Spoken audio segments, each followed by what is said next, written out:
सर्वप्रथम तो जय श्री कृष्ण। आज हम लोग श्रीमद् भागवत गीता के चौथे चौथा अध्याय है, उसके अध्ययन से कितना लाभ मिलता है मानव जीवन में, कितना उत्थान होता है, व्यक्ति का जीवन कैसे निर्मल हो जाता है, इसको जानेंगे।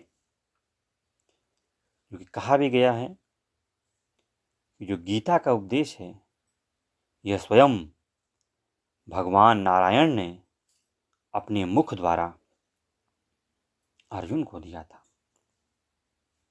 जब व्यक्ति को कोई रास्ता न सूझे तो कहा भी गया है गीता का अध्ययन कीजिए। गीता का अध्ययन करने वाला मनुष्य जीवन के झंझटों में नहीं पड़ता है। आज हम लोग गीता के चौथे अध्याय के महात्म्य को जानेंगे। आप ध्यान से सुने और समझें।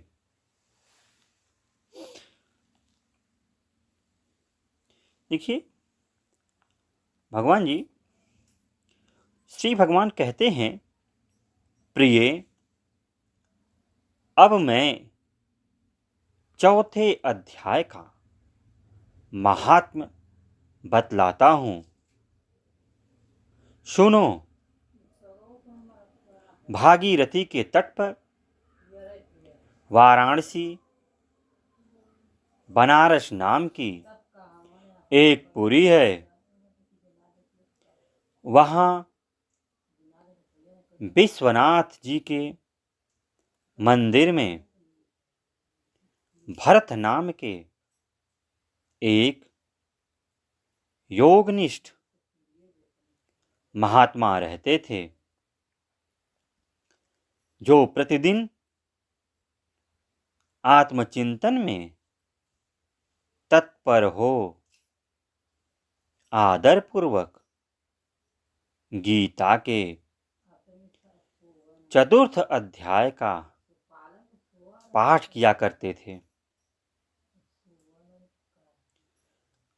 उनके अभ्यास से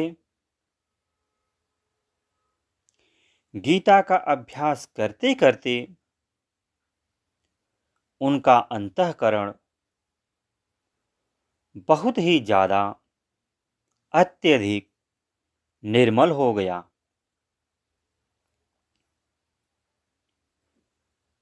जिससे वे शीत उष्ण आदि द्वंद्वों से कभी व्यथित नहीं होते थे।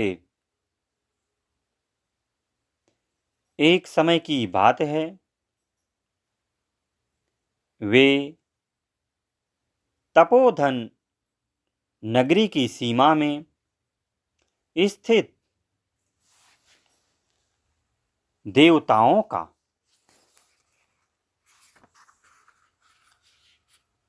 दर्शन करने की इच्छा से भ्रमण करते हुए नगर से बाहर निकल गए। वहां बेर के 2 वृक्ष थे। उन्हीं की जड़ में वे विश्राम करने लगे। एक वृक्ष की जड़ में उन्होंने अपना मस्तक रखा था और दूसरे वृक्ष के मूल में उनका एक पैर टिका हुआ था।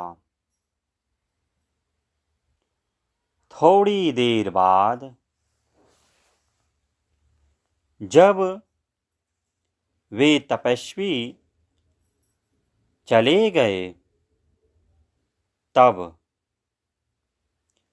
बेर के वे दोनों वृक्ष 5 ही 6 दिनों के भीतर सूख गए। उनमें पत्ते और डालियां भी नहीं रह गई। तत्पश्चात वे दोनों वृक्ष कहीं ब्राह्मणों के पवित्र गृह में 2 कन्याओं के रूप में उत्पन्न हुए। वे दोनों कन्याएं जब बढ़कर 7 वर्ष की हो गई, तब एक दिन उन्होंने दूर देशों से घूमकर आते हुए भरत मुनि को देखा। उन्हें देखते ही वे दोनों उनके चरणों में गिर गए और मीठी बाणी में बोली, मुनि, आपकी ही कृपा से हम दोनों का उद्धार हुआ है। हमने बेर की योनि त्याग कर मानव शरीर प्राप्त किया है। उनके इस प्रकार कहने पर मुनि को बड़ा विस्मय हुआ। उन्होंने पूछा, पुत्रियों, मैंने कब और किस साधन से तुम्हें मुक्त किया था? साथ ही यह बताओ कि तुम्हारे बेर के वृक्ष होने में क्या कारण था? क्योंकि इस विषय में मुझे कुछ भी ज्ञात नहीं है। तब वे कन्याएं पहले उन्हें अपने बेर हो जाने का कारण बतलाती हुई बोली, मुने, गोदावरी नदी के तट पर छिन्न पाप नामक का एक उत्तम तीर्थ है, जो मनुष्यों को पुण्य प्रदान करने वाला है। वह पावनता की चरम सीमा पर पहुंचा हुआ है। उस तीर्थ में सत्यतपा नामक एक तपस्वी बड़ी कठोर तपस्या कर रहे थे। वे ग्रीष्म ऋतु में प्रज्वलित अग्नियों के बीच में बैठे थे। वर्षा काल में जल की धाराओं से उनके मस्तक के बाल सदा भीगे ही रहते थे तथा जाड़े के समय जल में निवास करने के कारण उनके शरीर में हमेशा रोंगटे खड़े रहते थे। वे बाहर भीतर से सदा शुद्ध रहते, समय पर तपस्या करते तथा मन और इंद्रियों को संयम में रखते हुए परम शांति प्राप्त करके आत्मा में ही रमण करते थे। वे अपनी विद्वता के द्वारा जैसा व्याख्यान करते थे, उसे सुनने के लिए साक्षात ब्रह्मा जी भी प्रतिदिन उनके पास उपस्थित होते और प्रश्न करते थे। ब्रह्मा जी के साथ उनका संकोच नहीं रह गया था, अतः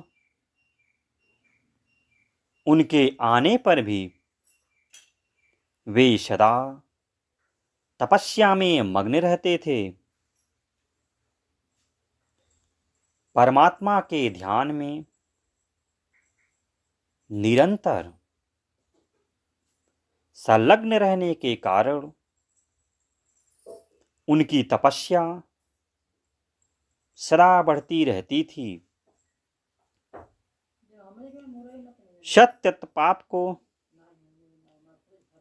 जीवन मुक्ति के समान मानकर इंद्र को अपने समृद्धशाली पद के संबंध में कुछ भय हुआ। तब उन्होंने उनकी तपस्या में सैकड़ों विघ्न डालने आरंभ किए।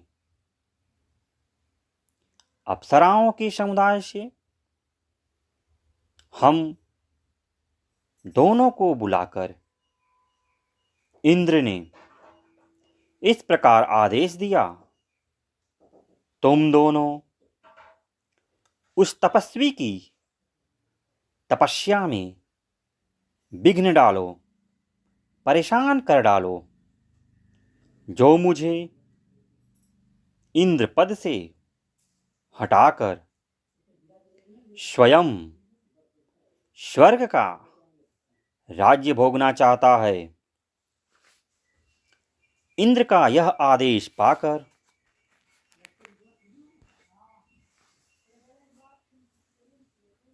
हम दोनों उनके सामने से चलकर गोदावरी के तीर पर, जहां वे मुनि तपस्या करते थे, आए।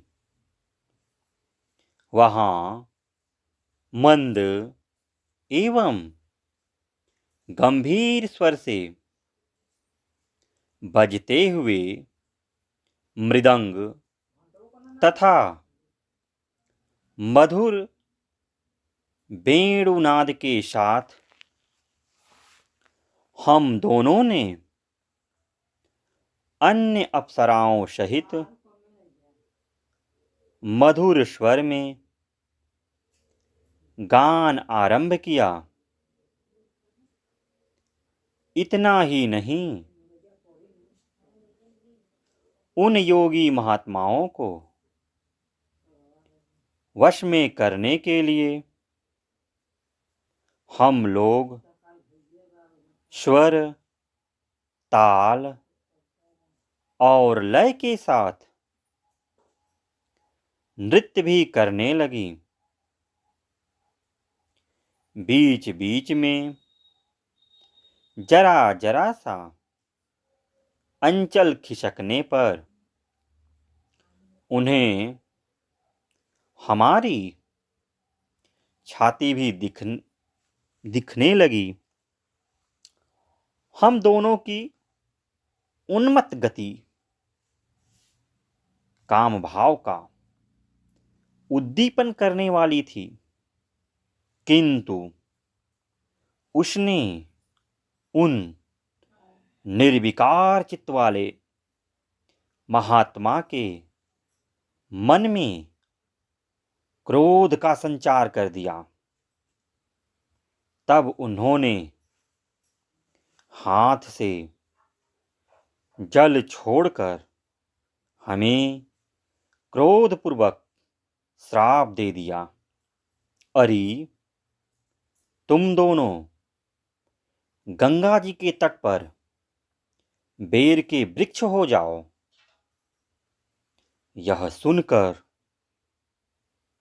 हम लोगों ने बड़ी विनय के साथ कहा, महात्मन, हम दोनों पराधीन थी, अतः हमारे द्वारा जो दुष्कर्म बन गया है उसे आप क्षमा करें। यो कहकर हमने मुनि को प्रसन्न कर लिया। तब उन पवित्र चित्त वाले मुनि ने हमारे शापोद्धार की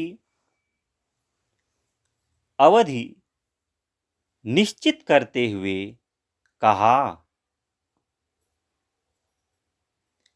भरत मुनि के आने तक ही तुम पर यह शाप लागू रहेगा। उसके बाद तुम लोगों का मृत्युलोक में जन्म होगा और पूर्व जन्म की स्मृति हमेशा बनी रहेगी।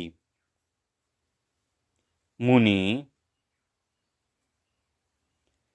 जिस समय हम दोनों बेर के वृक्ष में खड़ी थी, उस समय आपने हमारे समीप आकर गीता के चौथे अध्याय का जप करते हुए हमारा उद्धार किया था। अतः हम आपको प्रणाम करती हैं। आपने केवल श्राप से ही नहीं, इस भयानक संसार से भी गीता के चतुर्थ अध्याय के पाठ द्वारा हम लोगों को मुक्त कर दिया।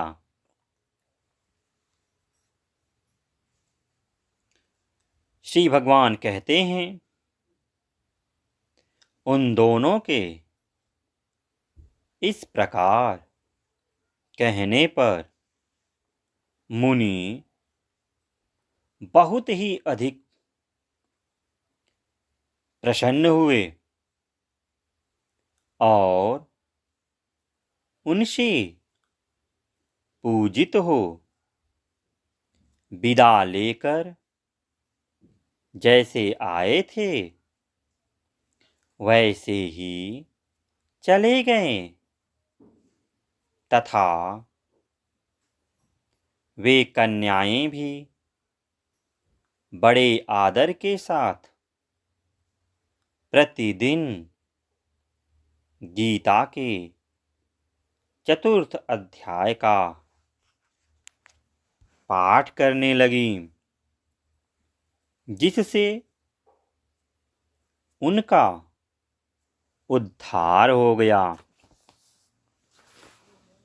आज हम लोगों ने गीता के चतुर्थ अध्याय के महात्म को जाना कि गीता के चतुर्थ अध्याय का पाठ करने से